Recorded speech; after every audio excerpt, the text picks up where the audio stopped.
আমরা তো কত ধরনের হালুয়া খেয়েছি, সুজির হালুয়া, ময়দার হালুয়া, আর কত ধরনের কি, কিন্তু আটার হালুয়া আজকে আমি বানিয়েছি, যা খেতে দুর্দান্ত স্বাদ লাগে। আমরা ছোটোবেলায় খেতাম, মা ঠাকুমা আমাদের এই হালুয়াটা বানিয়ে দিতেন, খেতে দুর্দান্ত লাগে। ছোটোবেলার কথা মনে পড়ে আজকে আমি এই হালুয়াটা আপনাদের সঙ্গে শেয়ার করলাম।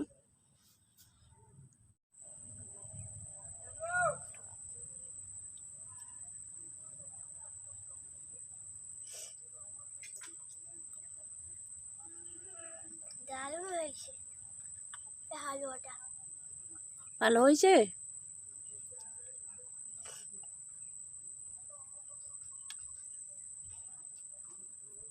নমস্কার বন্ধুরা, ফিরে এলাম নসিমা কিচেন উইথ ভিলেজ ফুডে। অনেকদিন আমি ভিডিও করিনি, কারণ আমি একটু বাইরে গেছিলাম, বাড়িতে টুকটাকি অসুবিধা ছিল, যার জন্য আমি কয়েকদিন রেসিপি দেখাতে পারিনি। আজকে আমি আপনাদের সঙ্গে নতুন একটা রেসিপি শেয়ার করব, যেটা আমরা ছোটোবেলা খেয়েছি, মা ঠাকুমা আমাদের প্রায় বানিয়ে দিতেন। আটার হালুয়া। এই আটার হালুয়া জানি না আপনারা খেয়েছেন কিনা ছোটোকালে, কিন্তু সেই ছোটোবেলার কথা মনে করে আজকে আমি সেই আটার হালুয়া আপনাদের আমি করে দেখাবো। তাহলে বন্ধুরা আপনারা পুরো ভিডিওটা দেখবেন আমি কি করে বানাই। তাহলে চলুন শুরু করা যাক। আটার হালুয়া বানানোর জন্য আমি কি কি নিয়েছি দেখুন। নিয়েছি আটা, আমি এখান থেকে সব আটা নিব না, নিব 200 থেকে 250 গ্রাম মতো আটা নিব আমি।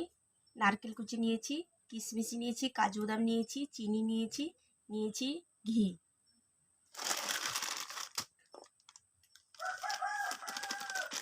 এখান থেকে আমি 200 থেকে 250 গ্রাম মতো আটা নিব।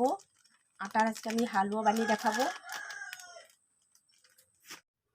কড়া গরম হয়ে গেছে, কড়ার মধ্যে দিয়ে দিব একটু ঘি। ঘি আমি ভেজে নেব কিশমিশ, নারকেল, কাজু বাদাম একসঙ্গে।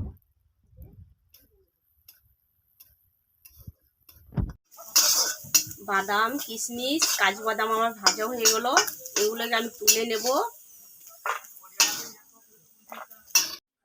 আটাগুলোকে আমি ভেজে নেব শুকনো কড়ায়, কোনো তেল লাগবে না। শুকনো কড়ায় আমি আটাগুলোকে লাল লাল করে ভেজে নেব।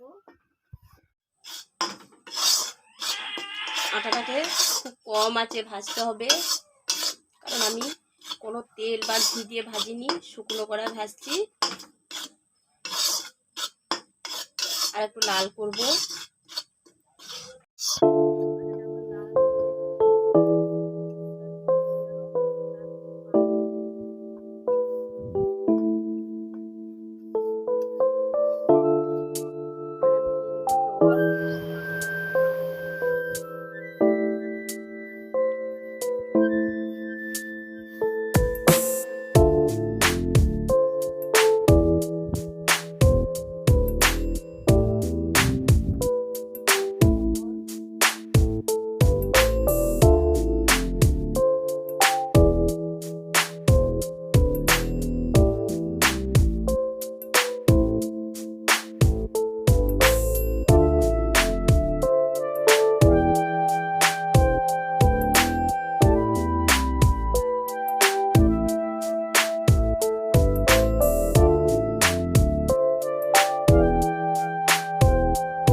এবার আমি একে নামিয়ে নেব।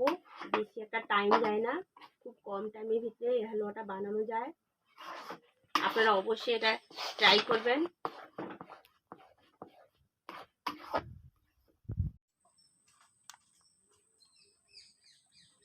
আটার হালুয়া অসাধারণ লাগে খেতে। আমি এটাকে সার্ভ করে দেখাচ্ছি।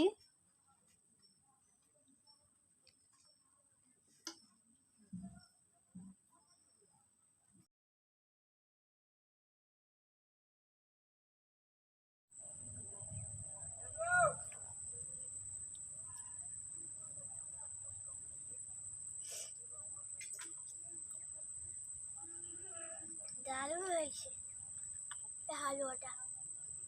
ভালো হয়েছে?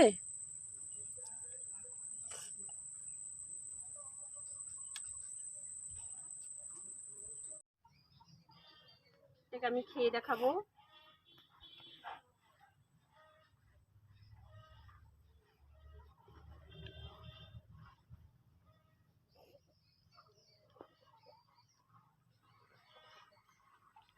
কি বলবো বন্ধুরা, ছোটবেলাকার কথা মনে পড়ে গেল।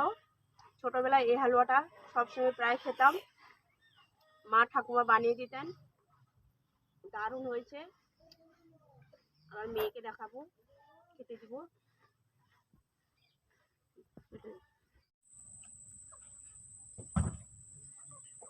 খাচ্ছিস?